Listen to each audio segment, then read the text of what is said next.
తాకట్లో ఉన్న బంగారాన్ని విడిపించి ఆ రోజున మార్కెట్ ధర కట్టి మిగిలిన డబ్బును మీకు అందిస్తుంది కొమ్మూరి గోల్డ్.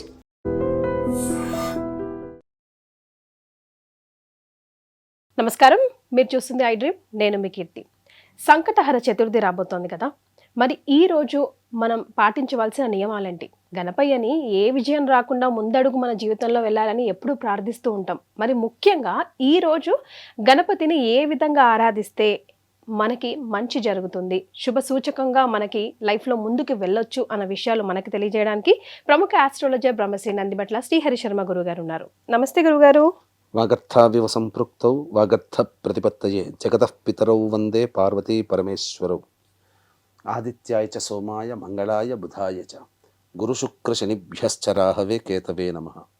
శృంగేరి జగద్గురు పీఠాధిపతులకి, కంచి పీఠాధిపతులకి నమస్కారములు తెలియజేసుకుంటూ కార్యక్రమాన్ని ప్రారంభిద్దాం. గురుగారు, సంకటహర ప్రతి ఒక్కరి జీవితంలో ఏ పని చేసినా ఏ సంకటం లేకుండా, ఏ అడ్డంకు లేకుండా జీవితం ముందుకెళ్ళాలి, పనిలో సక్సెస్ అవ్వాలి అని గణపతిని మనం పూజ చేసుకుంటాం.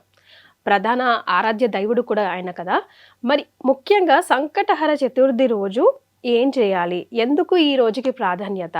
పేరులోనే ఉందమ్మా, సంకష్టహర చతుర్థి. సంకట లేదా సంకష్ట ఎలా అయినా అనొచ్చు కదా గురుగారు. కష్టములు. హర అంటే నశించిపోయేది, చతుర్థి అంటే ఆ తిథి రోజున. కాబట్టి మనకు ప్రదోషకాల సమయంలో చేసుకునేటువంటి పూజలు ఏవైతే ఉంటాయో అందులో ఇది ఒకటి. అనగా మనకు శని త్రయోదశి, శనివార ప్రదోష కాలంలో చేసుకునేటువంటిది ఎలాగో ఇది కూడా ఈశ్వరార్చన ఎప్పుడు కూడా ప్రదోష కాలంలో చాలా యోగ్యమైనటువంటి ఫలితాలను ఇస్తుంది. సంకష్టహర చతుర్థి అనేటువంటిది మనకు వరద చతుర్థి, సంకష్టహర చతుర్థి, వినాయక చవితి అని 3 రకాలుగా ఉంటుంది. అమావాస్య వెళ్ళిన తర్వాత వచ్చే చవితిని వరద చతుర్థి అని అంటారు. పౌర్ణమి వెళ్ళిన తర్వాత వచ్చే చతుర్థి తిథి రోజున ఉండేటువంటి దాన్ని సంకష్టహర చతుర్థి అంటారు. అయితే మనకు ఉన్నటువంటి అన్ని పండుగలలో సూర్యోదయానికి ఏ తిథి ఉంటే ఆ తిథి సంబంధించి చేసుకుంటే, కొన్ని తిథులలో మాత్రం ప్రదోషకాల సమయానికి ఉన్నప్పుడే ఆ యొక్క తిథిని చేసుకుంటారు.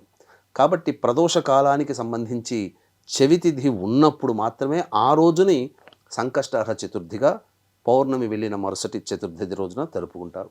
కాబట్టి ప్రతి నెలలో కూడా వస్తుంది.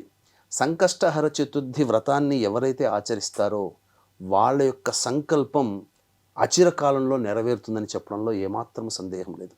ఈ యొక్క సంకష్టహర చతుర్థి వ్రతాన్ని ఆచరించిన పురాణ పురుషులు ఎందరో తమ యొక్క కోరికల్ని నెరవేర్చుకున్నారు. మనకెంతసేపటికి పురాణాల్లో అన్నీ ఆ పురాణ పురుషులు విజయాలు సాధించారు అని మాత్రమే మనం గొప్పగా చదువుకుంటాం. కానీ ఆ విజయానికి కారణమైన మనస్సంకల్పము, ఆత్మవిశ్వాసము, పోరాట పటిమ, ప్రయత్నము, ఓడిపోకుండా, దీనికి తోడు అదృష్ట రూపంలో ఉండే దైవ అనుగ్రహము, ఇవన్నీ చూసుకొని వాళ్ళందరూ కూడా గొప్ప విజేతలయ్యారు. ఉదాహరణకి చెప్పాలంటేనమ్మా, ధర్మరాజు శత్రువుని జయించాలనే ఉద్దేశంతో ఈ యొక్క వ్రతాన్ని, రాజసూయ యాగాన్ని చేయడానికంటే ముందు ఈ యొక్క వ్రతాన్ని ఆచరించి శత్రు సంహారం చేసి రాజసూయ యాగాన్ని చేశాడు.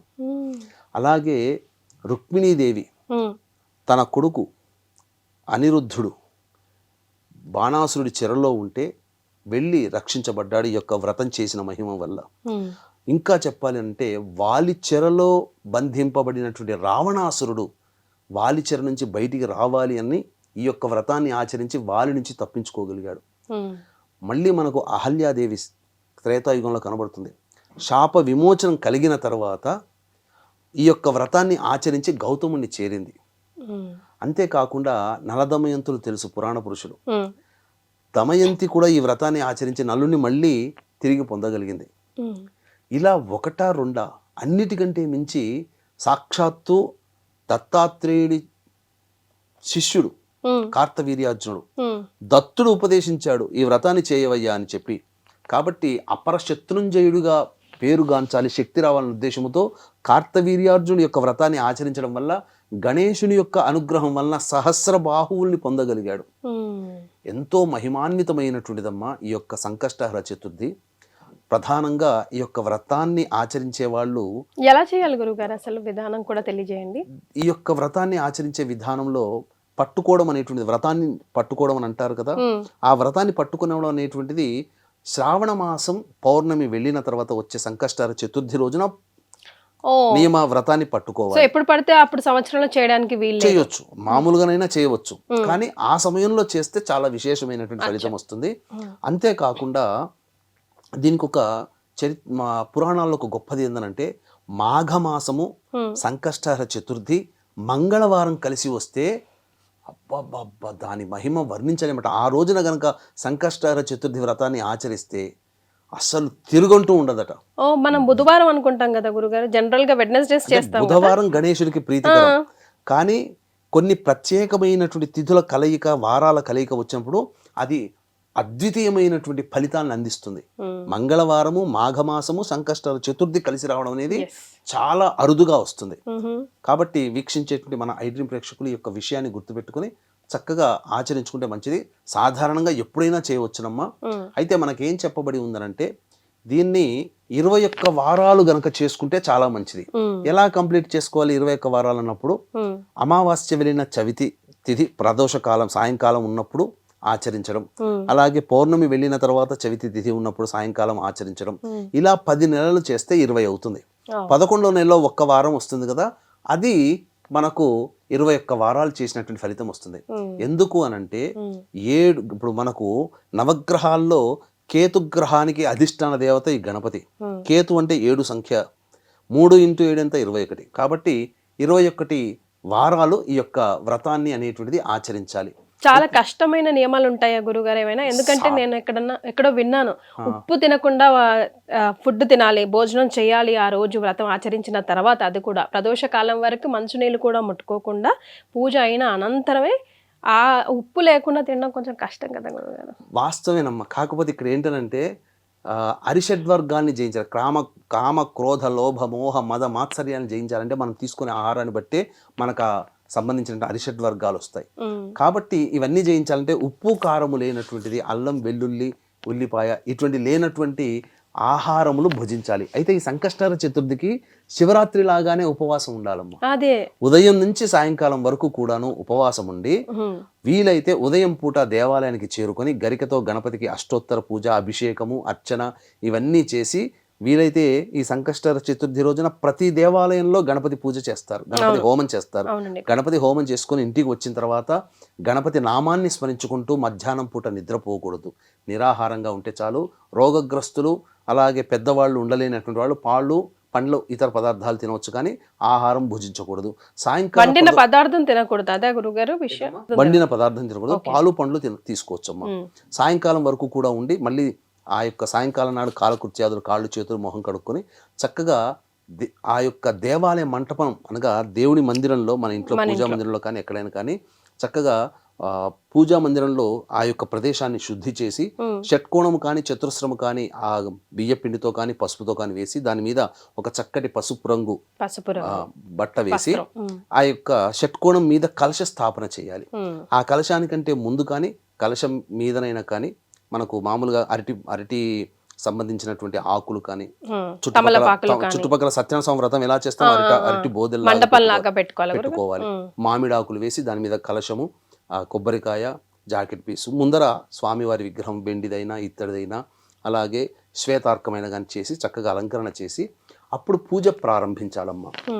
పూజ ప్రారంభించి సంకష్టహర చతుర్థి వ్రతాన్ని ఆచరించి 3 పిడికిళ్ళు బియ్యము అనేటువంటిది స్వామి దగ్గర మనం తీసుకోవాలి, పెట్టాలి. అంటే దారగా పోయాలి, పెట్టాలి. ఆ యొక్క పిడికిలో పెట్టినటువంటి దాన్నే ప్రసాదంగా చేసి ఆ స్వామికి నైవేద్యం. వచ్చే వారమా గురుగారు? అదే రోజు సాయంకాలం ఉదయం పూట దాన్ని 3 పిడికిలు గణపతి కోసమని ఉదయం పూట పక్కకు పెట్టి ఆ యొక్క పూజ అనంతరం మనం 3 పిడికిలు పెడతాం కదా, ఆ యొక్క ఆ 3 పిడికిళ్ళ బియ్యాన్నితోనే బెల్లం పాయసము, వీలైతే కొబ్బరి పాలు ఉంటాయి చూడమ్మా, మామూలు పాలు కాకుండా కొబ్బరి పాలతో కనుక పాయసం చేసి నివేదన చేస్తే గణపతి చాలా సంతుష్టిపడవుతాడు.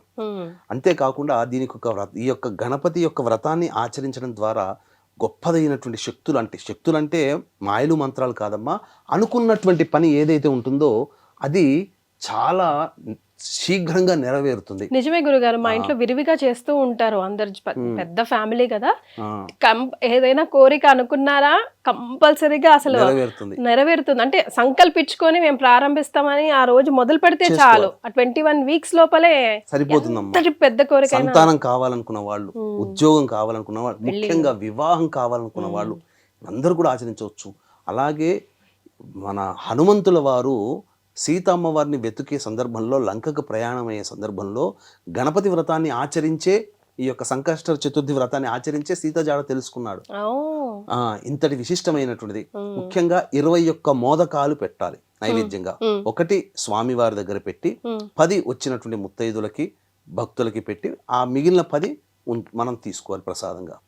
దీనికి సంబంధించినటువంటి కథ కూడా మనం ఆచరించాలమ్మా. అంటే ఏంటి కథను కూడా చదువుకోవాలి. పూర్వము ఇప్పుడు దీనికి సంబంధించి పూజా విధానానికి సంబంధించి పర్టికులర్ గా మీ దృష్టిలో ఏదైనా పుస్తకం ఉందా? ఎందుకంటే ఒక్కొక్క పుస్తకంలో ఒక్కొక్క విధి విధానం ఉంటుంది కదా. మనకు ఉన్నాయమ్మా. సంకష్ట చతుర్థి వ్రత విధానం అని గూగుల్లో వెతికినా దొరుకుతుంది, పుస్తకం బయట పూజా స్టోర్స్ లో దొరుకుతాయి. ఆ వ్రత విధానాన్ని ఆచరించి చేసుకోవచ్చు. కథ ముఖ్యము. పూర్వము శూరసేనుడు అనేటువంటి మహారాజు పరిపాలిస్తూ ఉన్నాడు రాజ్యంలో. ఇంద్రుడు ఒకానొక సమయంలో ఆ గణపతి యొక్క భక్తుల్ని దర్శించుకోవడానికి వెళ్ళి గణపతిని దర్శించుకుని వస్తూ ఆ శూరసేనుడి యొక్క రాజ్యం గుండా వెళ్తున్నప్పుడు ఆగిపోయింది. అన్నప్పుడు విమానం ఆగిపోయేసరికి ఎటువంటి ఇబ్బందులు లేకుండా నడుస్తున్నటువంటిది ఎందుకు ఆగిపోయిందని అన్నప్పుడు ఆలోచిస్తే, పాప పంకిలమైనటువంటి రాజ్యం గుండా వెళ్తున్నావయ్యా, కాబట్టి ఎవరైనా కానీ పుణ్యాత్ములు వారు వ్రతం ఏదైనా ఈ యొక్క సంకష్ట చతుర్థి వ్రతాన్ని ఆచరించి ఎవరైనా కానీ ధారపోస్తే నీ విమానానికి అడ్డంకు లేకుండా వెళుతుందనంటే ఆ విషయం పుష్పక విమానం రావణాసురుడి దగ్గర ఉండింది, ఇంద్రుడి దగ్గర ఉన్నటువంటి విమానం వేరు. సో ఈ విధంగా ఈ శూరసేనుడు రాజ్యమంతా చాటిస్తే ఎవరు ఆ వ్రతం చేసిన వాళ్ళు లేరు. అయితే ఇదే సంకష్ట చతుర్థి రోజున ఒక మామూలుగా ఒక అనాథగా ఉన్నటువంటి పాప పంకిలమైన జీవితాన్ని గడిపి చివరి రోజుల్లో ఆ చతుర్థి తిథి రోజున భోజనం అనేది దొరకక మరణించింది. అంటే ఆ రోజంతా ఉపవాసం ఉంది.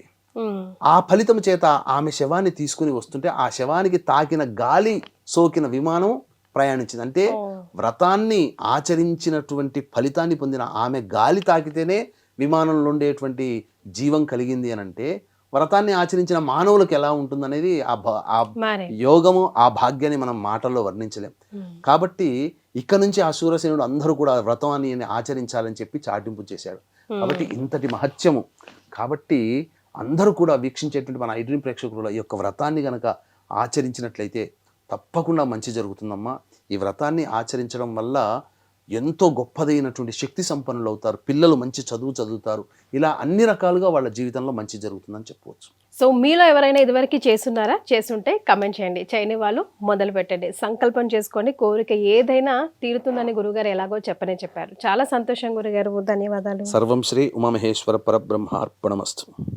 And for more videos, please subscribe to iDream. Please subscribe to iDream. Please subscribe iDream. And please subscribe to iDream. For more videos, subscribe to iDream. please like, share and subscribe to the channel. Congratulations, iDream. Subscribe to iDream. Subscribe to iDream. So subscribe to iDream Media. iDream team andarki huge congratulations. Please subscribe iDream Media. Please subscribe to iDream. Subscribe iDream. Please subscribe to iDream.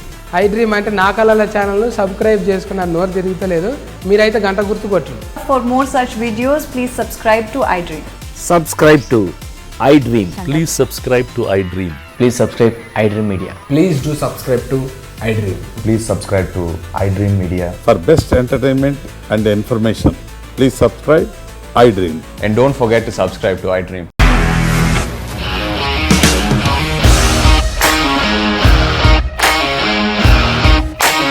ఇండస్ట్రీలో commitment issues వస్తే నీకు కూడా వచ్చినట్టు morning తీసుకెళ్ళాలంటే కొట్టి పడేసాడు.